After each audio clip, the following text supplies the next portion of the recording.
Why did God mark Cain for protection even after he killed Abel? One of the first crimes ever committed is the murder of Abel by his brother Cain. Despite committing a heinous crime, God provided protection to Cain by placing a mark on him. This episode addresses why God would protect Cain, especially after initially pronouncing punishment on him. Both Cain and Abel were, at the time, the only sons of Adam and Eve as noted in the Bible. The Genesis account shows that both brothers were engaged in labor, with Abel tending to sheep and Cain working as a farmer. Following the custom of the era, they both offered sacrifices to God. Abel presented the finest from his flock as an offering, whereas Cain offered the lesser quality. Consequently, God favored Abel's sacrifice but rejected Cain's.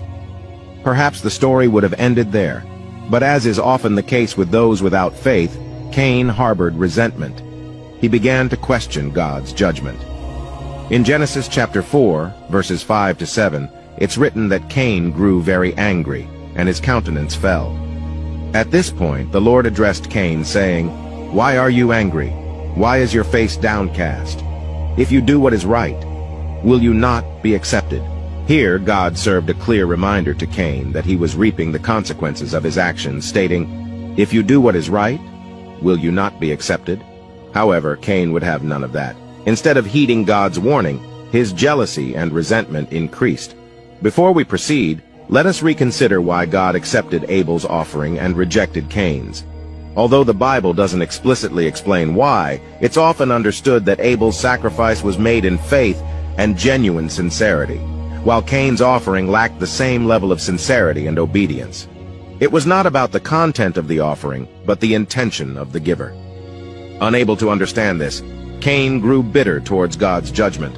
Frustrated and unable to reach God, he vented his anger by attacking and ultimately killing Abel, God's favorite, who had done nothing wrong. Cain's actions stemmed from jealousy and resentment towards God's righteous judgment. As expected, God confronted Cain for his terrible deed, as described in the Bible. God inquired about Abel's whereabouts, to which Cain famously replied, "Am I my brother's keeper?" He found it convenient to deny his responsibility to his brother. Nevertheless, God proceeded to pronounce his punishment upon Cain. He declared that Cain would be cursed due to his actions.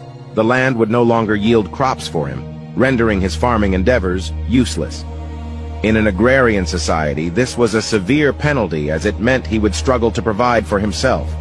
Additionally, Cain was sentenced to a life of perpetual wandering on the earth. He would lack a stable home or a sense of belonging, leading a nomadic and uncertain life. Now, we get to the point of this video. In Genesis chapter 4, verses 13 to 14, Cain expressed his fears to God, saying, "My punishment is more than I can bear.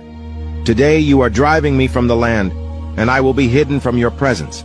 I will be a restless wanderer on the earth, and whoever finds me will kill me." Cain's complaint reflects his anguish over the consequences of his sin and the hardships he believes he will face as a result of God's judgment. However, in his infinite mercy, God heeds Cain's plea. He places a mark on Cain to protect him from being killed by those who might seek revenge for Abel's murder or for some other reason. The Bible does not specify the exact nature of this mark, leading to various speculations and interpretations. Some scholars have speculated that it has something to do with his skin color. So why did God protect Cain from his would-be attackers, even though he committed the grave crime of killing his innocent brother? Because God wanted to prevent a cycle of vengeance. His response was not merely to shield Cain from the consequences of his deeds, but to halt the potential cycle of retaliation that could have followed. God decreed that anyone who killed Cain would face vengeance sevenfold.